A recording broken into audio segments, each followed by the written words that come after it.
l'inauguration de la yeshiva de Poniovitch, qui est une yeshiva réputée, énorme. Il y avait le Rosh Yeshiva à l'époque qui s'appelait Rav Kanaman.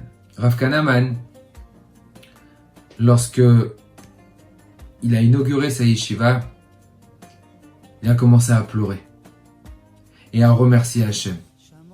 Il a raconté à ses élèves, vous savez, il y a cette histoire plus de 57 ans, 60 ans en arrière. J'habitais en Europe de l'Est, il faisait froid, il faisait très froid.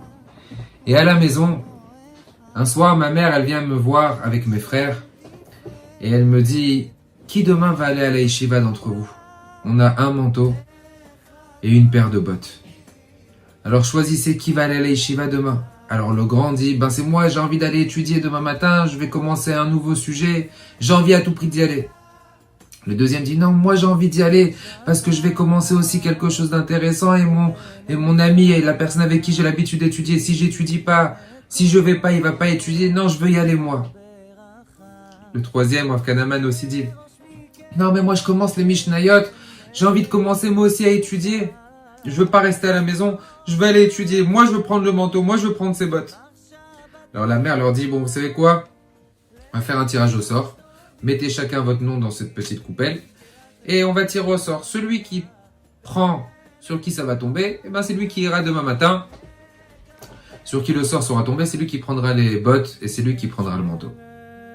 Le lendemain matin, la mère, elle vient. Elle réveille le premier. Elle dit, allez mon fils, lève-toi. Il dit, c'est moi qui ai gagné, c'est moi qui ai gagné. Il dit, non, c'est pas toi qui as gagné, c'est moi. Parce que moi aussi, je devais aller travailler, je ne savais pas ce que je devais faire. C'est moi, la maman, qui ai gagné. Ah bon, mais comment on va faire?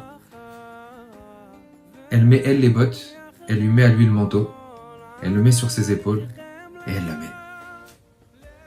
Elle l'amène à la yeshiva, elle reprend le manteau et elle retourne. Elle réveille le deuxième. Elle lui dit, mon fils, réveille-toi. Et il dit, c'est moi qui ai gagné. Enfin, non, c'est pas toi qui as gagné, c'est moi qui ai gagné. Et encore une nouvelle fois, elle lui met à lui le manteau, elle met les bottes. Le vent, le froid, cette neige qui tapait, qui était glacée, et la mère qui marche, qui amène son deuxième enfant. Et encore une nouvelle fois, elle retourne à la maison avec le manteau et les bottes, et elle va réveiller son troisième enfant, Rav Kanaman. Elle le réveille. Et sur le chemin, Rav Kanaman, il entend sa mère qui est en train de chanter.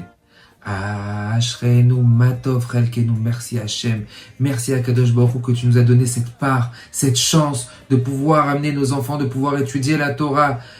Et combien elle est grand notre mérite, combien notre mérite est immense. Et son fils dans sa tête, il se disait, il a dit à sa mère, pas dans sa tête, il a dit à sa mère, maman tu sais, un jour, je ferai en sorte à pouvoir avoir une yeshiva énorme et à pouvoir donner la Torah à tout le monde et à tout celui qui voudra la Torah, je lui donnerai. Ne t'inquiète pas. Et Rav Kanaman, après des années plus tard, il se retourne vers ses élèves, il leur dit, vous savez quoi? Aujourd'hui, on va avoir cette yeshiva immense, cette yeshiva majestueuse. C'est l'aboutissement d'un rêve que j'ai eu il y a plus de 60 ans en arrière. La paracha de cette semaine nous fait référence à un rêve. La paracha de cette semaine nous rappelle que Yaakov Avinu a rêvé de cette échelle qui était sur terre et qui montait jusqu'au ciel. Yaakov Avinu, toute sa vie, il s'est dit, mais comment pouvoir arriver à des grandeurs? Comment on peut être grand? Comment on peut arriver à servir à Kadosh Baruch Hu, à s'élever, à se propulser? Yaakov Avinu nous apprend un clan, nous apprend un enseignement, et la paracha de cette semaine est phénoménale, et tellement elle est belle et magnifique, et ça nous donne en vérité un moussard dans tous les domaines. Tu vas arriver à des grandeurs, rêve. Yaakov Avinu s'est vu grand, s'est vu serviteur d'Akadosh Baruch Hu. Rav Kanaman, dans un registre différent, a vu depuis sa tendre jeunesse une yeshiva avec beaucoup d'élèves. Tu rêves de grandeur, tu te mets en face, tu te mets en mode, je vais y arriver, je vais le faire, je vais réussir. Rêve de grandeur. Si tu rêves, tu réaliseras et tu y arriveras. C'est exactement ce que Yaakov Avinu a fait. Dans son rêve, il rêvait.